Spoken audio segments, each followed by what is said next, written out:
Ẹ kú dédé àsìkò yìí níbi gbogbo tí ẹ ti ń láǹfààní láti máa gbọ́ wa àti láti máa wò wá. I welcome you to another episode, the interactive moment with MD Dolly. Ta ni wá ni mo fẹ́ interact pẹ̀lú lénìí fún gbogbo ẹ̀yin tí ẹ bá ń lo orí ayélujára dáadáa, especially Facebook àti YouTube tẹ̀sí ń tẹ̀lé wa. Ẹ ti mọ̀ pé ẹni tá a gbé wá lénìí Odù ni. Wọn kì í ṣe àìmọ̀ fún olóko. Àbójú tì yín ẹ súnmọ́ máìkì yẹn díẹ̀. Ẹ dárúkọ yín fáwọn aráalé fún àǹfààní àwọn tó ń bá mọ̀ yín. Ẹ káàárọ̀, ẹ káàsán, ẹ káalẹ́ ní gbogbo ibi tẹ́ bá ti ń gbọ́ wa. Orúkọ mi ni Ọ̀gbẹ́ni Yusuf Adéyẹmí Gíwá, tọ́pọ̀lọpọ̀ ń pè ní ìwà pẹ̀lẹ́ ọmọ Gíwá. Ìwà pẹ̀lẹ́ ọmọ Gíwá yẹn gangan ni. Because jẹ́jẹ́ ni mí, àbí ìwà pẹ̀lẹ́. Mo fẹ́ béèrè náà pé báwo ni ìwà pẹ̀lẹ́ yẹn ṣe, because gbogbo orúkọ tó wà mọ̀ yín sí Yusuf. Ìwà pẹ̀lẹ́ orúkọ ìnagijẹ bàbá mi. Okay. So ìwà pẹ̀lẹ́ náà máa ń pè dáàdì mi. Wọ́n jẹ́ èèyàn tó jẹ́jẹ́. So wọ́n dẹ̀ ní ẹni bí ni làjọ, ọmọ ò bá jọ ṣòkòtò yóò jọ gidi pa. So I took after my father with everything. So n bá adopt orúkọ náà kò ṣe big deal. Ṣùgbọ́n àwọn tó mọ̀ yín lórí ẹ̀rọ ayélujára dáadáa, especially Facebook, ṣọmọ jẹ́jẹ́ o. Mi ò ń fa wàhálà. Tó bá ti lè jọ̀gẹ̀dẹ̀ lọ mi ń bá wọn fà. Bóyá a béèrè lọ́wọ́ Dalax. Dalax èèyàn dáadáa ni ọ̀rẹ́ mi. Ó dàbẹ̀. Ṣùgbọ́n ẹ̀yin méjèèjì ẹjọ́ ń ṣe pẹ̀lẹ́pẹ̀lẹ́ fúnra yín. Nígbà míì àìyedè lè wáyé, ṣùgbọ́n kò ń ṣe nǹkan tó kọjá àti yanjú. So mi ra ìbára wa jà lórí pé kí ni tá bá pàdé a ṣe àríkẹ́ àríyọ̀ síra wa náà. Bó ṣe yẹ kó rí náà nìyẹn gẹ́gẹ́ bí ọmọ òkè ògùn ojúlówó. Ó dáa, lórí ètò lénìí nǹkan tí a máa gbé yẹ̀wò òun náà ni ìjọba àwaarawa, democracy, which is the government of the people, by the people and for the people. A rí i pé ìjọba àwaarawa yìí mùdùnmúdùn ẹ̀ fún àwọn èèyàn ni, I mean the masses. Ṣùgbọ́n ó dàbí pé àríyànjiyàn àbí conflict máa ń wà lórí àwọn tó bá ṣiṣẹ́ fún olóṣèlú àti àwọn tó yẹ pé wọn ò ṣiṣẹ́ fún olóṣèlú. Gẹ́gẹ́ bí àpẹẹrẹ, bóyá mo fẹ́ díje sí ipò kan, ẹ̀yin súnmọ́ mi, ẹ̀yin lẹ ń bá mi bá àwọn èèyàn sọ̀rọ̀ pé ẹ dìbò fẹ́ni báyìí, ẹ dìbò fẹ́ni báyìí.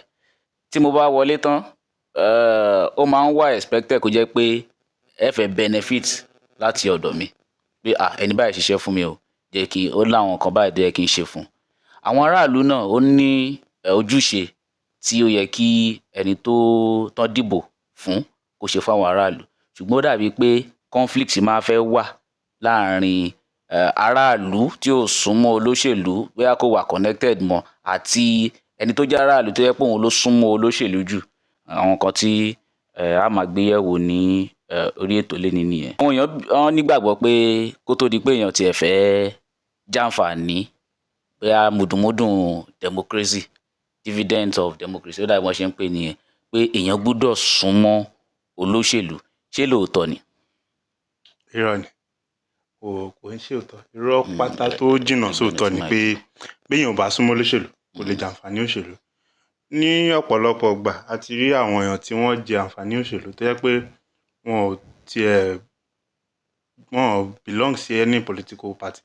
But the thing is, ṣẹ́rí tá bá ní ká gbé láti ìpìlẹ̀ gangan ni ká béèrè pé báwo ni àwọn tó ń dépò òṣèlú ṣe ń dépò òṣèlú tó fi jẹ́ pé wọ́n wò pé àwọn tí wọ́n ṣiṣẹ́ fáwọn wọ́n tún gbé pẹ́ẹ́lí díẹ̀ yàtọ̀ sí àwọn aráàlú tán dìbò. Ṣẹ́rí ètò ìdìbò wípé ìpolongo ìbò gbogbo à ń ṣe primaries, à ń ṣe gbá, kò ń ṣiṣẹ́ kékeré. And in that process èyí ó gba ipasẹ̀ ọ̀pọ̀lọpọ̀ èèyàn kọjá. Ṣé wá rí gbogbo àwọn téèyàn gba ipasẹ̀ kọjá yẹn, especially nínú òṣèlú Nàìjíríà, gbogbo wọn believe pé tí àṣeyọrí yẹn bá dé káwọn náà ní àǹfààní sí. Ṣé wá rí tí àṣeyọrí yẹn bá dé tí olóṣèlú ò bá lè manage àwọn tó ń bá ṣiṣẹ́ kó tó dépò àti àwọn tí wọ́n yàn wọ́n sípò ìṣòro máa ṣẹlẹ̀. Ìṣòro tó máa ṣẹlẹ̀ ni pé ohun tó yẹ kó fi ṣàǹfààní fáwọn aráàlú tó yàn sípò yóò máa fi ṣàǹfààní títí àwọn tí wọ́n ràn lọ́wọ́ dépò nìkan. Ní kí gómìnà Ṣèyí Mákindé tó gbàjọba, a máa rí i pé lọ́pọ̀lọpọ̀ ìgbà àwọn òṣìṣẹ́ á máa pariwo wọn ò sanwó oṣù wa, wọn ò ṣe gbá, wọn ò ṣàwo. Meanwhile, àwọn olóṣèlú ń wa ọkọ̀ dẹ̀ndẹ̀dẹ̀ndẹ̀, wọ́n ń gbé ìgbé ayé tó rọrùn. So ó máa ń jẹ́ ìdùn ọkàn fún mi pé kí ló dé tí ó jẹ́ pé olóṣèlú ò ṣe lè ronú pé àwọn tó ń ṣiṣẹ́, ṣẹ́rí sálárì òṣìṣẹ́ ìjọba tí ó gbà lóṣù kan, tí ó gbà ní 30 ọdún tí òṣìṣẹ́ ìjọba ó fi ṣiṣẹ́, olóṣèlú kan lè gbà láàrin ọdún 3 tó bá fi ṣiṣẹ́ fún olóṣèlú. Ọdún 3 gan pọ̀. Àbọ̀dún kan gan. So kí ló wá dé tí a lè sacrifice díẹ̀ nínú owó yẹn kẹ́ ẹ fi sanwó àwọn tí wọ́n ń ṣiṣẹ́? The common masses. Ẹni kò sówó nílùú, kinní kan, recession wà, kò sí gbá, ẹ ń tọ́jú àwọn olóṣèlú náà. Lẹ́yìn ìgbà yẹn tó fẹ́ ṣe campaign, a rí bọ́n ṣe lọ ra àwọn ọ̀pọ̀lọpọ̀ ọkọ̀ ayọ́kẹ́lẹ́ láti ṣe ìpolongo ògùn, ṣùgbọ́n àwọn tó wọ́n ṣiṣẹ́ ẹ̀ sanwó iṣẹ́ fún wọn. Àwọn ọmọ iléèwé wọ́n ti wà ní strike for many years nítorí pé àwọn teacher wọn rówó gbà. The roads were bad and sort of things like that. Ṣé rí àǹfààní àwọn aráàlú òun náà ni pé kí ìjọba ṣe dáadáa sílùú. Wọn ò béèrè owó lọ́wọ́ yín, ẹ dá títì, ẹ ṣe iná, ẹ ṣomi, ẹ fún wa ní ètò ọ̀fẹ́ tó ètò ẹ̀kọ́ tó dáa, kí lorúkọ ètò ìwòsàn kó wà. Wọn ò béèrè nǹkan tó jù bẹ́ẹ̀ náà lọ. Ṣé wá rí tí olóṣèlú ò bá lè manage pé ẹ̀yin èèyàn mi tẹ́ bá mi ṣiṣẹ́ o, díẹ̀ báyìí ni mo lè fún yín o, kí n lè ṣe dáadáa sáwọn aráàlú, wàhálà máa ṣẹlẹ̀. But ọ̀pọ̀lọpọ̀ olóṣèlú nítorí pé bí òṣèlú wa ṣe rí, níjọ́ tó olóṣèlú bá ti wọlé first term ló ti bẹ̀rẹ̀ sí ní ronú second term. Ó dẹ̀ mọ̀ pé tí òun ò bá tọ́jú àwọn people yìí, wọn ò ní jẹ́ kóun padà ẹlẹ́ẹ̀kejì. Ìyẹn àwọn tó ń ṣiṣẹ́ fún olóṣèlú. Àwọn tó ń ṣiṣẹ́ fún olóṣèlú. Ṣé wá rí tí ó bá ti wá wọlé ẹlẹ́ẹ̀kejì tán, òun náà ó pé kò kú sí nǹkan kan tí mo fẹ́ gbà mọ́, kékeré mi náà palẹ̀ wọn bá owó tí n bá rí kí n kó. Òṣèlú náà gẹ́gẹ́ bí àwọn nǹkan tí èmi gan wòye sí, even ẹni tí ò ń ṣe olóṣèlú, bí wọ́n ṣe máa ń fọwọ́ fààyàn láṣọ pé ó yá, because olóṣèlú gẹ́gẹ́ bí ó dàbí bàbá ní inú ilé tó yẹ pé ọmọ ò tiẹ̀ fẹ́ mọ bóyá fẹ́ rówó skul san àbó oúnjẹ o, mo ṣáà gbọ́dọ̀ jẹun. Tàbá rí bóyá lára àwọn olóṣèlú wa, bó tiẹ̀ bàbá yìí ó tiẹ̀ gbọ́dọ̀ drop bó ṣe yẹ báyìí fún wa pé kàn kọjá lọ lásán. In all honesty, ipò òṣèlú ó dàbí pé kò ń ṣe nǹkan tó rọrùn. Ṣé rí ìhùwàsí yẹn máa ń jẹ́ ohun tó máa ń bà mí lọ́kàn jẹ́ lọ́pọ̀lọpọ̀ gbà. Àdẹ̀mọ́ ìṣesí yẹn ti wá ń jẹ́ kí aṣọ òṣèlú di ohun tó ń ba àwọn èèyàn lẹ́rù. Torí ipò òṣèlú, ká ní ipò gómìnà ìpínlẹ̀ Ọ̀yọ́ nísìnyí, ẹ̀yin náà wo iye èèyàn tó ń díje dupò ní orí oríṣiríṣi ẹgbẹ́ káàkiri. Èèyàn kan péré ni ó tayọ. Lókè Ògùn wa nìkan ó máa tó bíi 7 àbí nǹkan. Àti ní bíi 7 lókè Ògùn. nìkan. Ní Ìbàdàn bíbá iná wọn pọ̀. Ní Ìbàràpá wọn wà ńbẹ̀, lọ́yọ̀ọ́ wọn wà ńbẹ̀. Lógbómọ̀ṣọ́ wọn wà ńbẹ̀. And àwọn èèyàn yìí ń ná owó. A béèrè pé boná ti rí owó yẹn o. Ohun táwa fẹ́ mọ̀ ni pé kán ṣàkówó yẹn wá. Àṣà àgbà. Kán sì ṣe dáadáa sílùú tán bá ṣe tán. Ṣé èèyàn tí wọ́n ní ọmọ ẹ̀ ò ṣàgbàfọ̀, ó ń káṣọ wálé, ẹrójú olè ẹ̀ mú. Nígbà tí ó ń mú owó wá fún yín nígbà bò, ẹ mọ ibi tó ti rówó yẹn, ẹ béèrè pé àgbẹ̀ni owó tó ń ná yìí ti pọ̀ ju. Tó bá wọlé tán ṣé kò ní dáwó yẹn padà síbi tó ti mú wá ni? Kó bá yẹ pé nù ìdókòwò ẹ̀ ló ti lọ yọ, á dá padà náà. Bó sì já àwọn èèyàn náà ni wọ́n dáwó jọ fún pé máa ń ṣó àwà lẹ́yìn àwọn bàbá sàlẹ̀. Ìyẹn ló le jù. Ṣé rí tí bàbá sàlẹ̀ kan bá kó owó kalẹ̀ fún èèyàn kan láti fi dípò òṣèlú, investment ni. Ó ṣèdókòwò ni. Ó dẹ̀ believe pé òun á rí ìlọ́po bí ọ̀nà 200 lórí owó yẹn. So níbi tí yẹn bá ti ń frustrate ẹ̀ pé ọ̀gbẹ́ni èmi ni mo mú ẹ dépò yìí o òun ni Wike ṣe fún Fubara ní Rivers State. Okay. Fubara is just a civil servant, accountant general of the state. Èló ní salary ẹ̀, kí ni gbogbo benefits tó ní. But Wike single-handedly made him a governor. Ìgbà tó di gómìnà tán bá wò pé ọ̀gágun yìí kí ni yóò nílé wọ̀ o. Ìkòkò ní gba ẹ̀yìn kó gbomi kó tún gba ṣọṣọ o. Kò easy bẹ́ẹ̀ ṣe ń sọ. Kò easy bẹ́ẹ̀ gbogbo nǹkan tẹ́ ń béèrè lọ́wọ́ mi. Ó ti ń pọ̀ jù. Ìyẹn wò pé irọ́ o mọ̀ bẹ́ẹ̀. Gbogbo ìgbà tí mò ń náwó tí mò ń kérò jọ tí mò ń ṣe gbá tí mò ń ṣàwò fún ẹ. Ó léwu jù. Ṣé irú ẹ̀ náà kọ́ ni ọ̀rọ̀ títí bàbá Ládọjà nígbà tán fẹ́ yọ wọ́n gbà? Same thing. Tán ní tí bàbá Adédìbò sọ pé òun á máa gba security vote. Security vote is meant for the governor to spend with his own discretion. And this because there are a lot of issues and ọ̀pọ̀lọpọ̀ nǹkan wà. Wọ́n dẹ̀ tún sọ publicly nígbà yẹn gan pé àwọn ọmọ máa Baba is a vocal person. He's fearless. He will bear his mind clearly. Kò sí nǹkan tó kọ àwọn pé because he doesn't care. Bóyá ó lọ àbí ò lọ. Kí ló ń bá mi sọ? I know what I spent on your election. Gbogbo influence, Ládọjà doesn't have influence to become a governor at that period. It was Baba that single-handedly made him. So, ẹ̀yin náà wo that process, ẹ wo bó ṣe lọ. It always end chaotic. Ó dàpọ̀ ọ̀rọ̀ yẹn gan, ó fẹ́ dàbí nǹkan tó máa ń ṣẹlẹ̀ nínú music industry. Tó máa ní jẹ́ ká sign record label deal. Tàbá ti promote débi kan, a máa gba àwọn gba 60%, ó gba 40%. Tó bá yá ni olórin gan máa rí pé ilé yóò máa lọ mọ́. Me, I can't be the one working while you are just earning the whole money. And whereas ẹni tí bí náà ló gbówó lẹ̀ òun náà ò ní fẹ́ kó wẹ̀ náà kó ṣòfò. Ṣé rí direction kan tí mo fẹ́ ká tún wá gbọ́rọ̀ yìí lọ ni pé ẹ̀yin gẹ́gẹ́ bí ẹnìkan tó jẹ́ pé bóyá kí n pè yín ní average citizen in terms of bówó ṣe wà sí pé gbogbo owó tó ṣàn wọlé náà ìyàwó jẹ o àbọ̀ ọmọ ń mu o mo rọra ń ṣe ilé ayé mi wẹ́rẹ́wẹ́ o ṣùgbọ́n ẹ ní intention láti ṣe dáadáa sí ìlú. Ṣé tí ròyìn bá lọ sí irú Kájọlà local government ní òkè ò ń sìn pé ẹ fẹ́ dìbò bóyá state gan lẹ́tí ẹ fẹ́ máa ṣojú ni o àbí federal pé ṣùgbọ́n èmi ò lówó tí ń ná fún yín o ṣe lè wọlé? Parọ́ ṣẹ́rí àti monetize political system wa to the extent pé èèyàn tí ò bá kówó dání ó kówó dání gan wọ́n ń ṣàbòsí ẹ̀ wọ́n gbowó ẹ̀ wọ́n lè dànù. Wọ́n tẹ̀ fún ẹni tó tiẹ̀ bá pọ̀ ju tiyín lọ. That's it, the highest bidder. Ká tó wá sọ pé ò kó nǹkan kan dání. Sowore has ideas. Of course. Tọ́pẹ́ Fásùwà has ideas. Sẹ́yìn ò láìdíà. Kingsley Moghalu. No, mo ń sọ fún yín ní experience and examples àwọn tí wọ́n ti jáde fún pò òṣèlú rí. Ta sì rí i pé they have ideas. Tá bá fún wọn l'opportunity yẹn. They could do something but they don't have the money. Pocket. Olówó ló lè ṣòṣèlú. Olówó ló ń ṣòṣèlú. Ṣé wá rí tí tá bá sì jẹ́ pé kó jẹ́ pé olówó ló ń ṣòṣèlú. Àwọn ọ̀dájú ni ó máa darí wa o.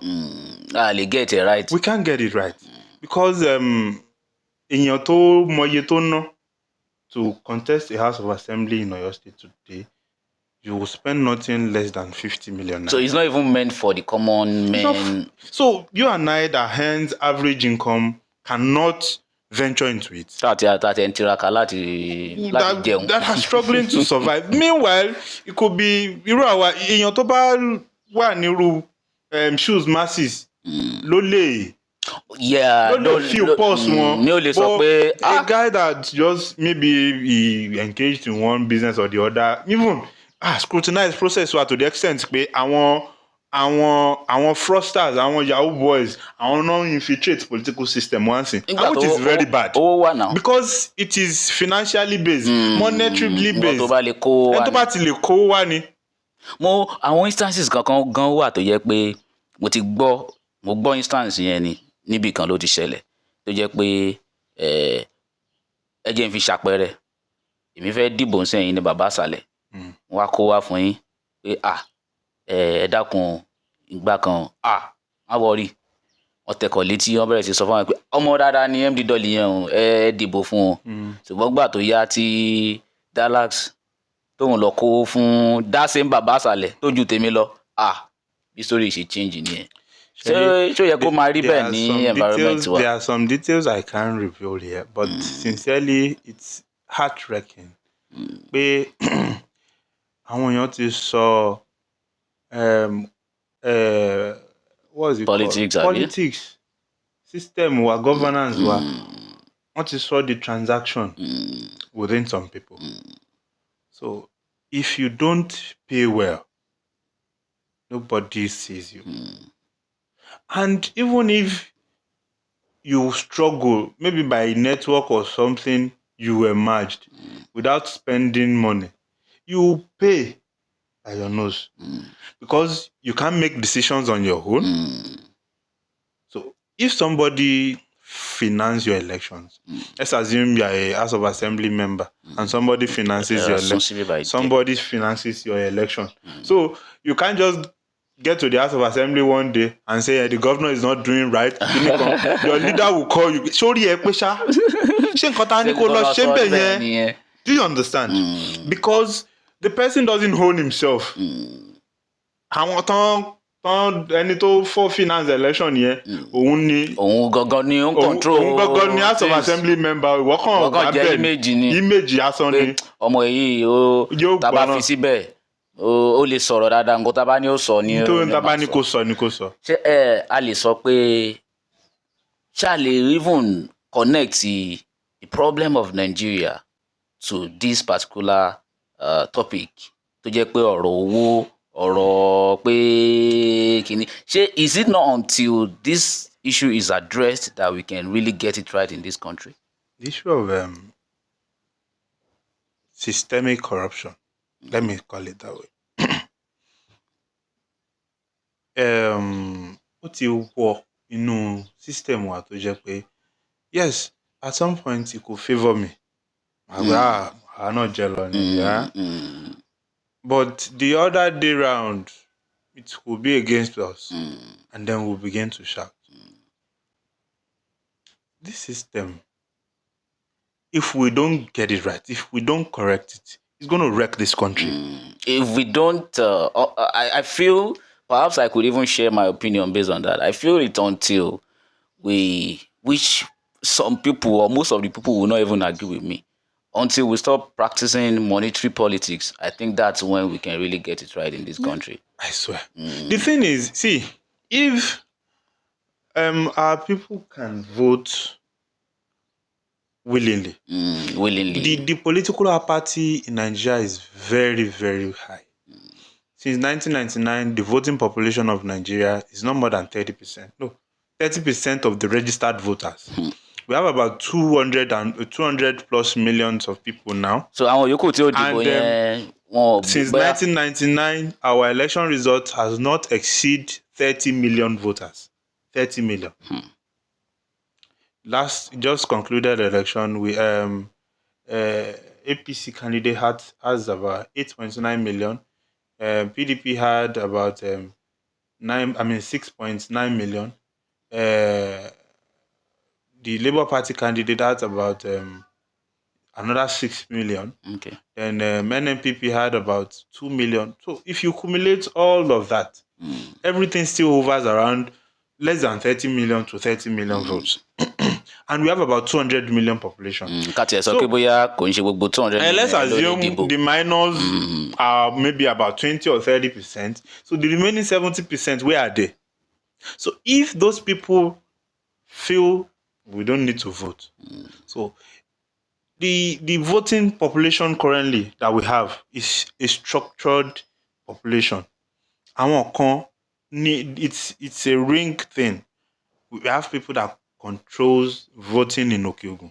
Whatever it is, whatever it is, election, but they know how to bring people out. They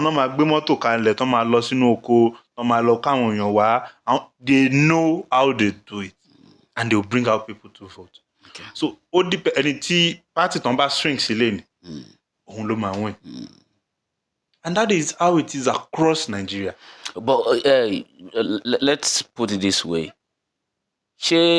Youths, because I want to believe that youths bracket age youth should be more in a way.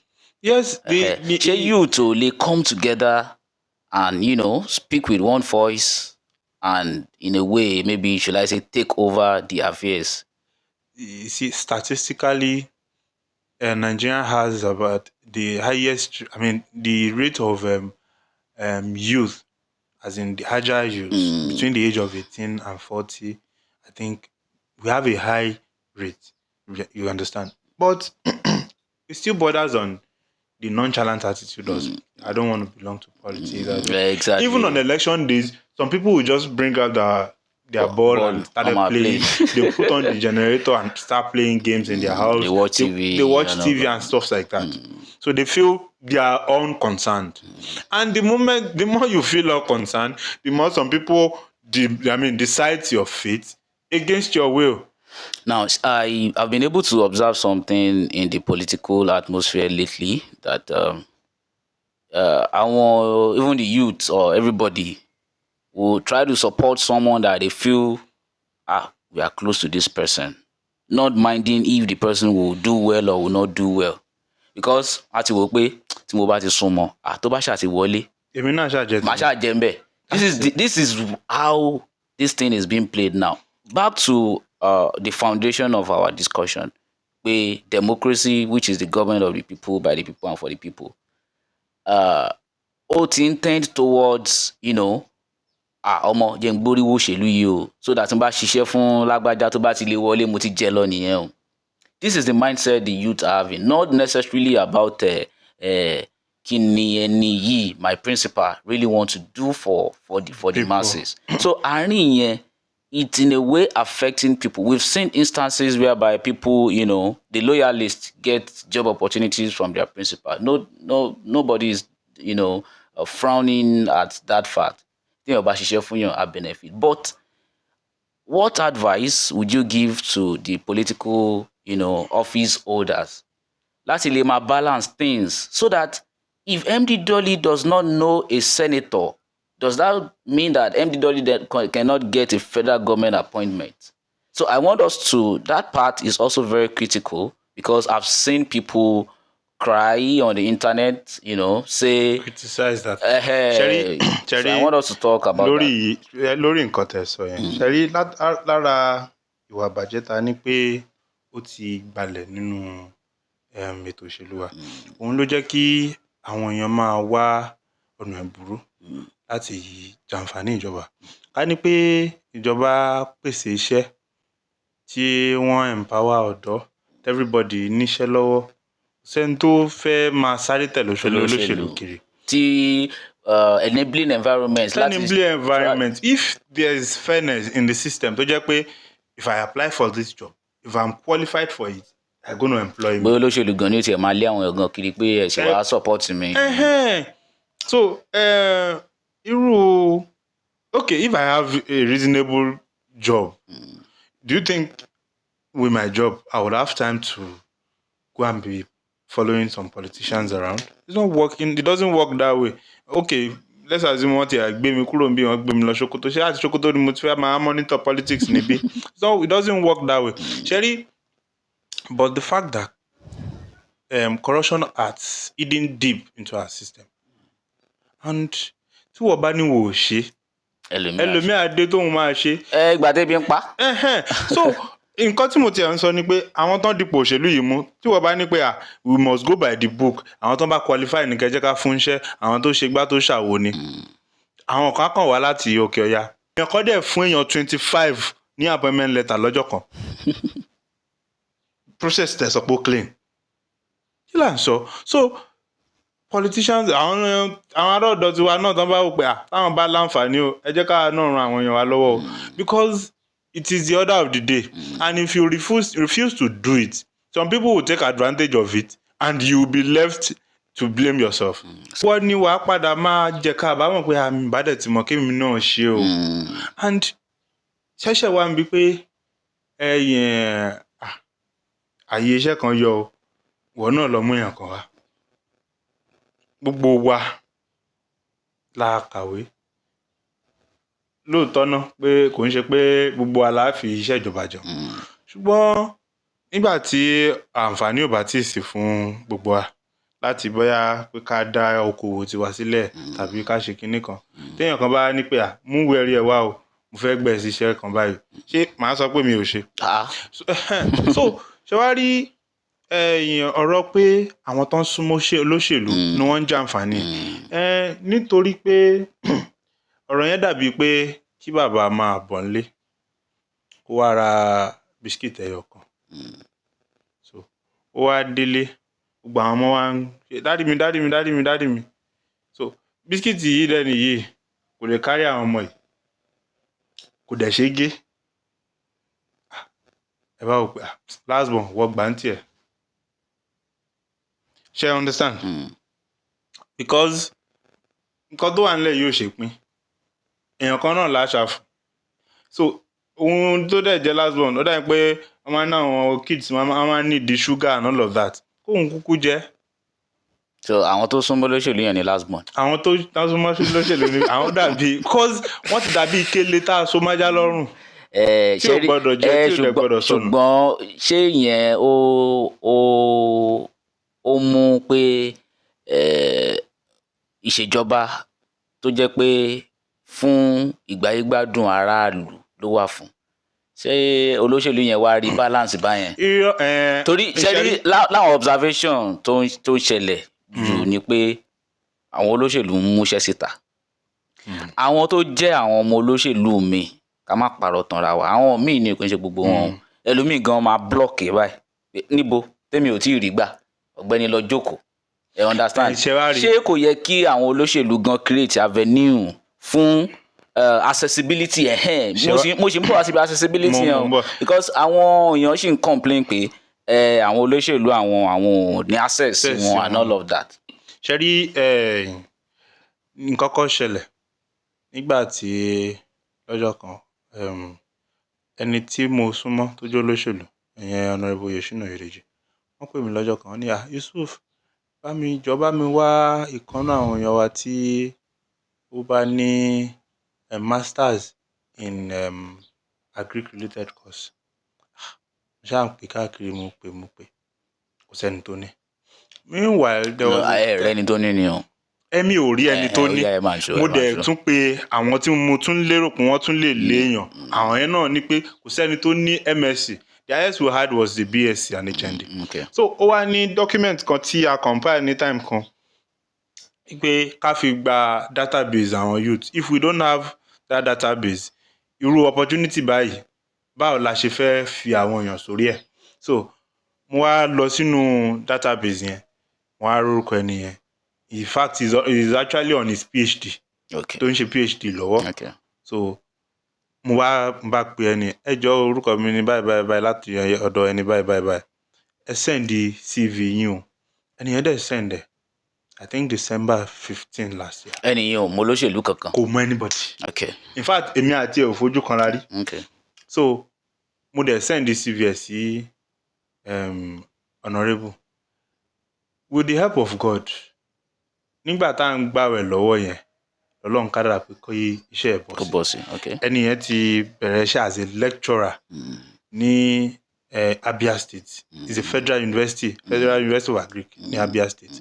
So kí ni mò ń sọ ni pé àǹfààní ń wà fún àwọn èèyàn ṣùgbọ́n ṣe rí ní federal constituency wa nìkan ẹ̀yin náà wà dúró population yẹn so ẹni tó lóṣèlú bá lè pè lẹ́ẹ̀kan ẹni tó gbé ní ó fún ní information because time tó ń fẹ́ make decision yẹn ó lè jẹ́ pé ó ti wà lórí table tó ń ti fẹ́ kọ orúkọ pátápátá wọn ò ní sọ fún wọn pé tó bá dọ̀la morúkọ báyìí wá ọjọ́ yẹn ojú ẹsẹ̀ táyé yẹn yọ ni wọ́n sọ fún pé ó yá o morúkọ wá ó wá pe ẹnìkan ẹni tẹ́ni yẹn bá tọkùn ẹ̀ bá lọ sí ní time yẹn àwọn wo ni ó sì pè àṣìbá àwọn tó súnmọ́ náà ni.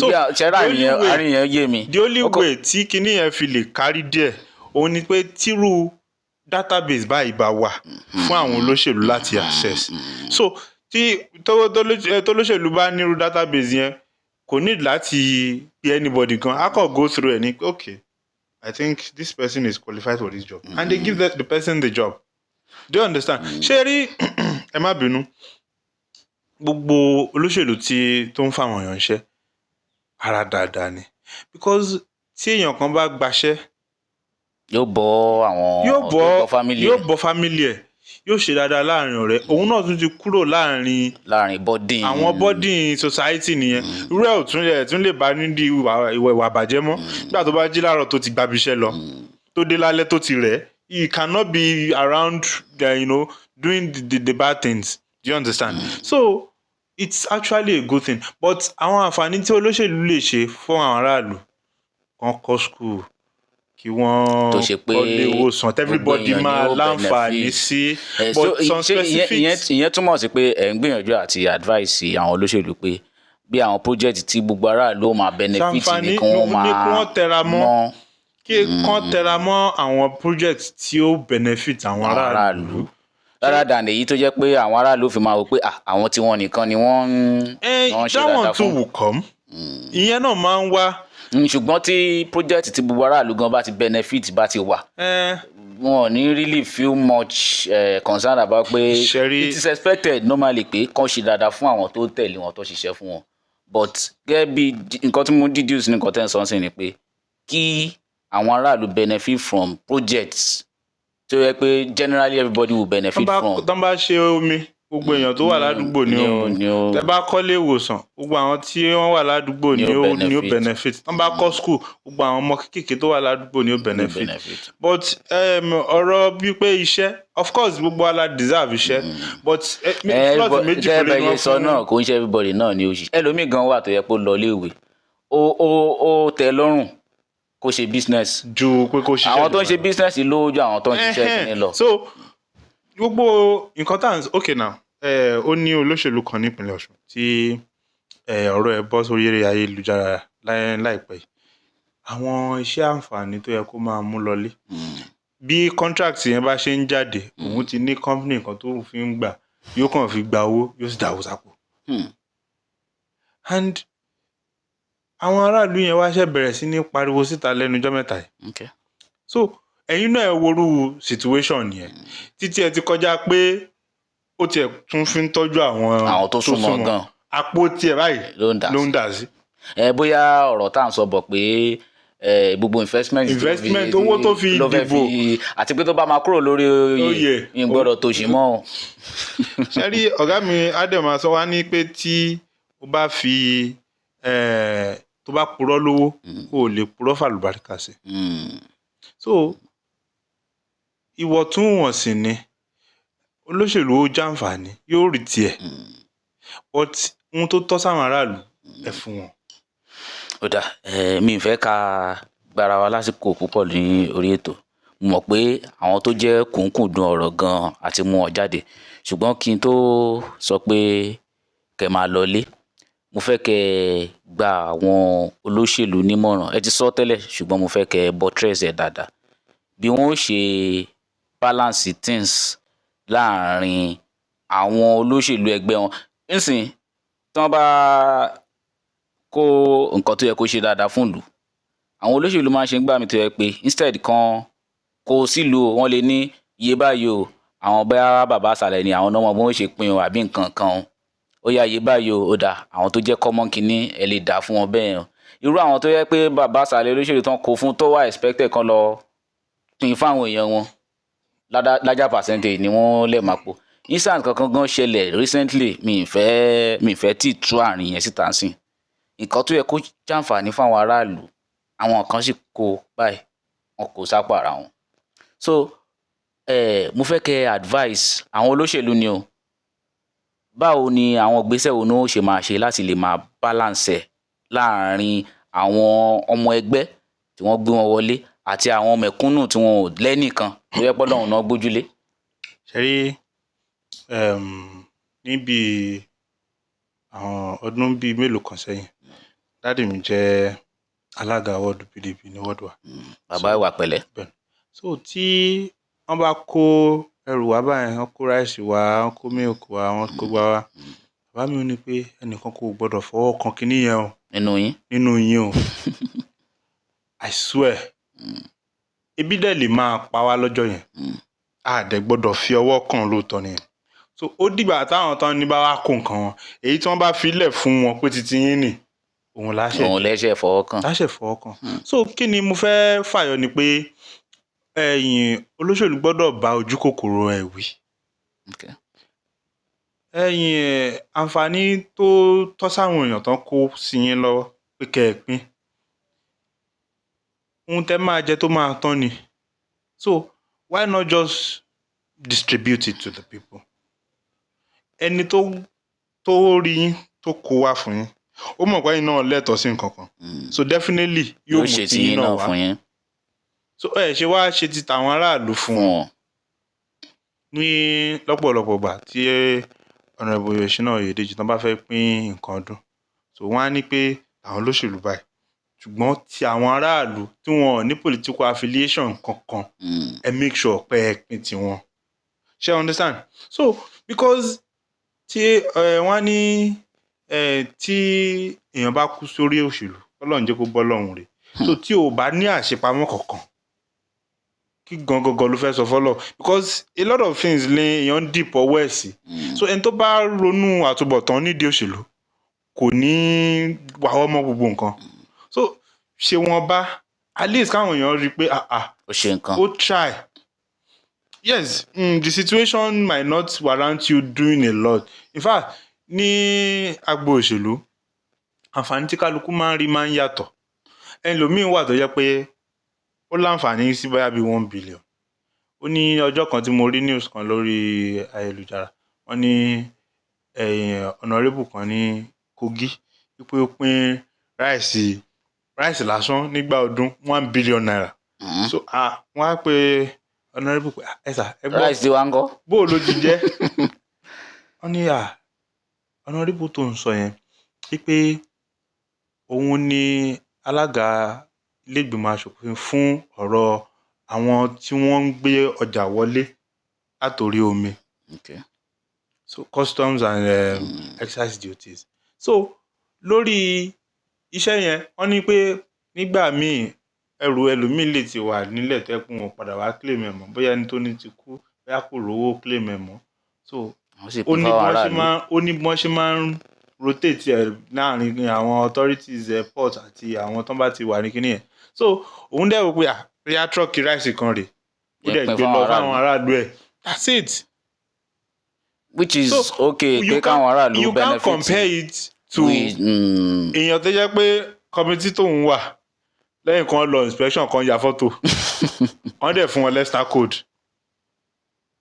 So and there's another person tó jẹ́ pé committee tó wà orí tébù ẹ̀ náà ti ń pín gbogbo iṣẹ́ ẹ pé kò ṣáà possible ẹ ṣáà lè pín iṣẹ́ lójú mi kẹ́ ẹ má mọ ẹyọ kan fún mi. So accessibility opportunities. Access to opportunity differ. Ó yàtọ̀. So èèyàn tó wà ní budget committee so tó yẹ pé àwọn náà máa finalize budget òun ló ti máa sọ fún àwọn ministries tó fẹ́ wá defend budget wọn tẹ́ ẹ̀ bá ti fi tèmi sínú kíní kò ní lọ. Kò sí nǹkan tó kàn àwọn aráàlú pẹ̀lú pé accessibility opportunities yàtọ̀ ẹ̀wọ̀n nǹkan tá a máa ṣe ni ó gbọ́dọ̀. Yes, their job ni pé kí wọ́n lọ síbẹ̀ kí wọ́n gbìyànjú láti mú àǹfààní wálé fún wa. Because although bí system wa ṣe padà rí ló ṣe dà bẹ́ẹ̀ o nígbà kan láyé first second third republic lè expect house of rep àbí senator pé kó máa pín nǹkan kó wá pín nǹkan bí nǹkan kan but nígbà tó di ẹ̀rọ bí 2003 2007 I think tí wọ́n bẹ̀rẹ̀ sí ní máa introduce financial inducement sí National Assembly just for the executives to get some things done. So àwọn òun ló di pé wọ́n fi constituency projects sínú àwọn budget and all of that. There was a time tí news gbé pé wọ́n pad budget at some point láyé Buhari. There's nothing like padding the budget. It is just the National Assembly adding their own to it to the budget because ó ti wá di norms which is àlàbọ̀rùn tí wá ń di ẹ̀wù fún wa. Now that system it is at the discretion of the executive pé ohun tẹ́ fi sínú budget yìí tó bá wà láàfo fún yín lówó ẹ̀ tí ó bá wùwà ẹ lè má rí nǹkan kan. ní ọdún tó kọjá honourable ní pé wọ́n fund the budget àwọn kankan the whole of 2025 àwọn National Assembly member ń pariwo pé wọ́n fund the budget àwọn kankan. Okay. But how do they come home and tell the people pé wọ́n fund the budget wa nǹkan tí wọ́n ti rí nínú ìròyìn pé bọ́jẹ̀tì wà. wọ́n ṣáà ti pass budget wọ́n dẹ̀ jí ní ohun táwa express ni pé kẹ́ ẹ mú iṣẹ́ wálé kẹ́ ẹ mú gbá kẹ́ ẹ má wò but wọ́n fund budget wọ́n fowó kankan sórí budget. So what do we do? So what we are saying invariably is the system has been corrupted in multiple ways. So and circle yẹn hover around the people. It starts with the people and ends with the people. Okay. Because if we are not active politically, if we don't participate, so the cronies, the people that are there, àwọn yẹn náà ni wọ́n máa decide fún wa, and the system tí wọ́n ti establish now la máa tún máa. Amòfin Bíọ́lá Adéoyè would say that we cannot allow the worst of us to rule the best of us. This doesn't So work now, that way. láti finalize ọ̀rọ̀ yìí, you know, bá ṣe ń move bọ̀ nínú ibi tẹ́ sọ̀rọ̀ dé, òun ni pé mo fẹ́ kẹ́ advice àwọn youth nípa participation in politics. Ṣé wọ́n ṣe jókòó yẹn náà ni kó máa jókòó káwọn bàbá àtàwọn even ẹgbẹ́ wọn which they feel are not as in quote intelligent as they are kó máa ṣe lọ. So kí ni opinion yín, sorry, kí ni ìmọ̀ràn yín fún wọn? Ṣẹ́rí ìmọ̀ràn mi fún àwọn ọ̀dọ́ ẹgbẹ́ mi ni pé tí a bá dìde ká ṣe ohun tó tọ́, a kàn máa lament, a máa kérora, bọ̀ kò sẹ́ni tí ó wà gbà wá, ìgbàlà wa wà ara wa ló wà. But then àwa tí a bá tún wá fẹ́ participate in politics yẹn náà ká search conscience wa dáadáa.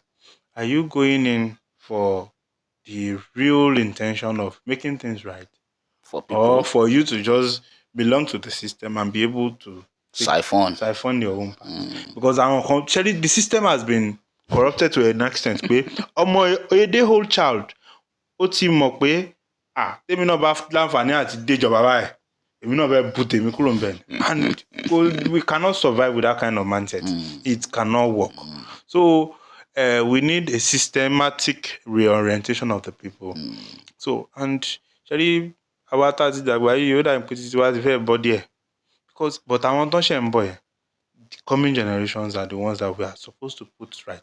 I am sorry to say quite a number of our fathers, they failed us in instilling the right values. Òun ló fi jẹ́ pé ọ̀pọ̀lọpọ̀ àwọn age grade wa, you see yahoo boys, you see weed smokers and stuff like that. You understand? Even àwọn bàbá wa yẹn, they enjoyed free education and all of that. Ó dorí tiwa ní gbogbo ẹ̀ di girigiri, wà máa lé ọ̀kadà mú kó tó sanwó school and all of that. So life became very difficult. So but our generation we have to be very conscious and be deliberate about the kind of children we raise. So because the children we raise are invariably in coming 30-40 years going to become the adults who will be taking up leadership position and stuff like that. So TIA by instill proper values in them. So the system will still continue breeding like that. So. All right. It has been an amazing, moment having this interactive session with Iwapele Omogiwa.